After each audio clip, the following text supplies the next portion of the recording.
بسم اللہ الرحمن الرحیم۔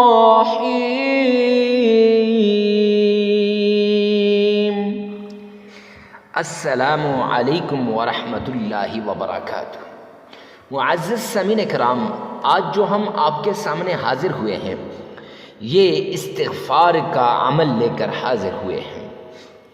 جب انسان مشکلات میں گر جاتا ہے، تکلیفوں میں گر جاتا ہے، مصیبتیں ہر طرف سے اسے جھنجھوڑ لیتی ہیں اور ایسے اس کے ذہن کو، اس کے دل کو، اس کے دماغ کو ایسے پکڑ لیتی ہیں اور انسان کو نکلنے کا کوئی رستہ نظر نہیں آتا، نکلنا چاہتا ہے، مصائب سے اپنے آپ کو نکالنا چاہتا ہے، اپنی جان چھڑوانا چاہتا ہے، لیکن دنیا کے اسباب کے سارے راستے بند ہو جاتے ہیں۔ بس ایسی سچویشن کے اندر، ایسی صورتحال کے اندر کہ جب دنیا کے سارے راستے بند ہو جائیں، آگے ہر راستے کے آگے دیوار ہو اور کہیں سے اسے نکلنے کا راستہ نظر نہ آتا ہو، دن بدن مشکلات، مصائب، تکلیفیں اس کو گھیر رہی ہوں اور زیادہ سے زیادہ ہو رہی ہوں، ایسی صورتحال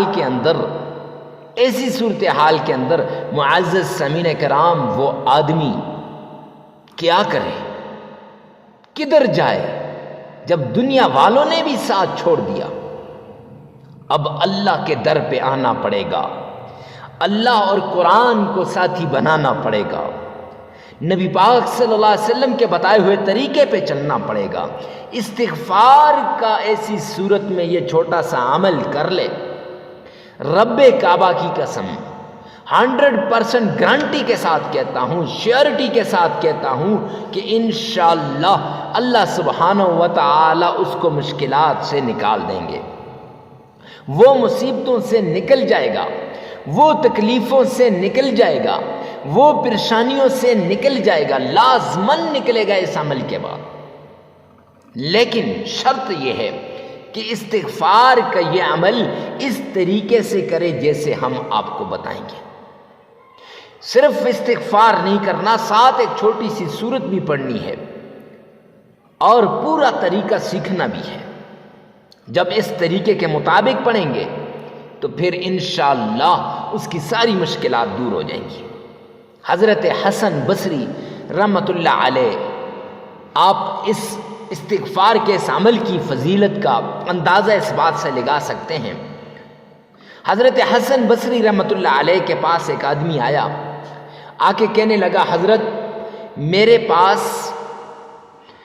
مال و دولت کی کمی ہے، کوئی ایسا عمل دے دیجئے کہ میرے کاروبار میں، میرے پاس مال و دولت کے اندر ترقی ہو جائے، مجھے غیب سے مل جائے۔ پھر حضرت حسن بصری نے اسے یہ عمل بتایا جو ہم آپ کو اس ویڈیو میں بتائیں گے۔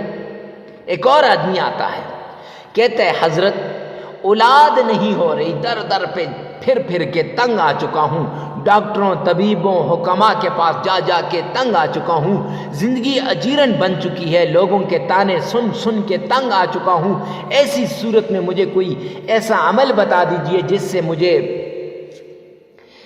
میرے ہاں اولاد ہو جائے، میری جھولی بھر جائے۔ حضرت حسن بصری رحمۃ اللہ علیہ نے انہیں بھی یہ عمل بتایا۔ ایک آدمی آتا ہے، کہتا ہے، حضرت میرا کھیت جو ہے وہ غلہ نہیں دیتا، کھیت میں غلہ نہیں ہے، تو کیا کیا جائے؟ کوئی ایسا عمل بتا دیجئے کہ تاکہ میرے کھیت کے اندر غلہ ہو جائے اور پیداوار اچھی ہو جائے۔ انہوں نے اس کو بھی یہ عمل بتا دیا۔ ایک آدمی آتا ہے، کہتا ہے، حضرت میرے اوپر بندش ہے، جسم میں تکلیف بہت زیادہ ہے، مصائب بہت زیادہ ہیں، جہاں دیکھتا ہوں وہیں درد آتا ہے، کبھی سر درد ہوتا ہے، کبھی معدے پہ تکلیف ہوتی ہے، کبھی پیٹ میں درد ہوتا ہے، کبھی ٹانگوں میں درد ہوتا ہے، کوئی ایسا عمل بتائیں کہ ان دردوں سے میری جان چھوٹ جائے۔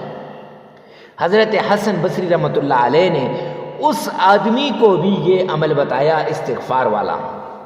معزز سامعین کرام، اب پاس بیٹھے ہوئے لوگ بڑے حیران ہوئے، پریشان ہوئے کہ جب ایک آدمی آیا، اس نے کاروبار میں ترقی کی بات کی، آپ نے اسے بھی وہی عمل بتا دیا۔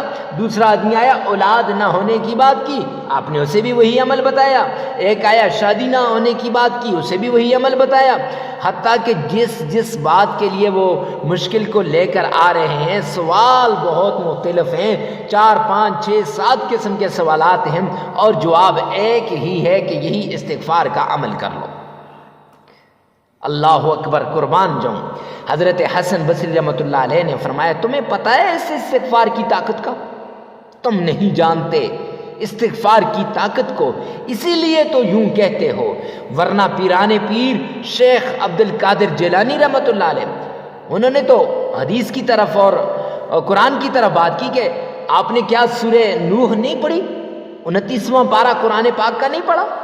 وہاں کیا لکھا ہوا ہے کہ جب بھی مشکلات آ جائیں، تکلیفیں آ جائیں، پریشانیاں آ جائیں، اور ایسی سچویشن ہو جو ان صاحب نے میرے سامنے بیان کی، تو پھر کیا کرنا ہے؟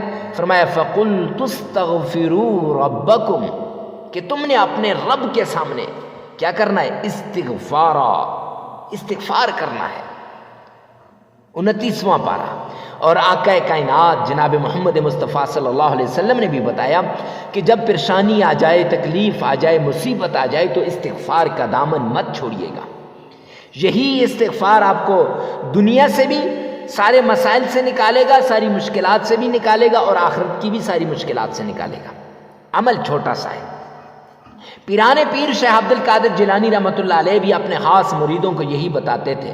نظام الدین اولیاء رحمۃ اللہ علیہ، اجمیر شریف والے معین الدین چشتی، وہ بھی یہی بتایا کرتے تھے۔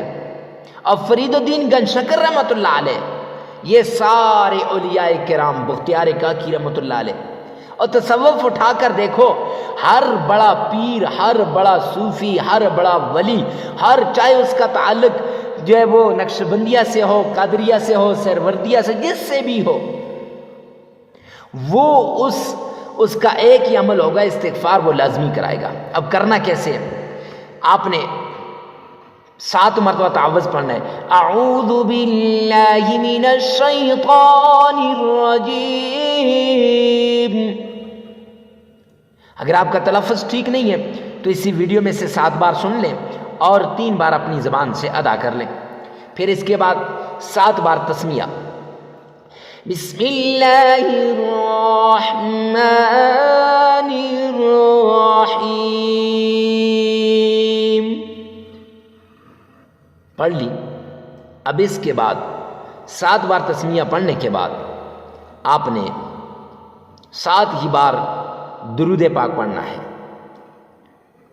اللہم صلی علی محمد وعلی آل محمد کما صلیت علی ابراہیم وعلی آل ابراہیم انک حمید مجید۔ اللہم بارک علی محمد وعلی آل محمد کما بارکت علی ابراہیم وعلی آل ابراہیم انک حمید مجید۔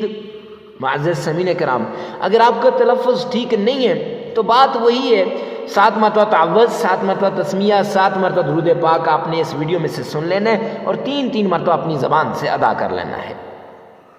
پھر اس کے بعد آپ نے قرآن پاک کی سورت قل هو اللہ احد اللہ الصمد لم یلد ولم یولد ولم یکن له کفوا احد، یہ صرف 3 مرتبہ پڑھنی ہے۔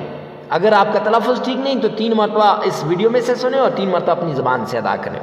پھر 1313 مرتبہ 1313 مرتبہ استغفر اللہ استغفر اللہ یہ پڑھنا ہے، اور صرف 7 مرتبہ استغفر اللہ ربی من کل ذنب واتوب الیہ یہ پڑھنا ہے۔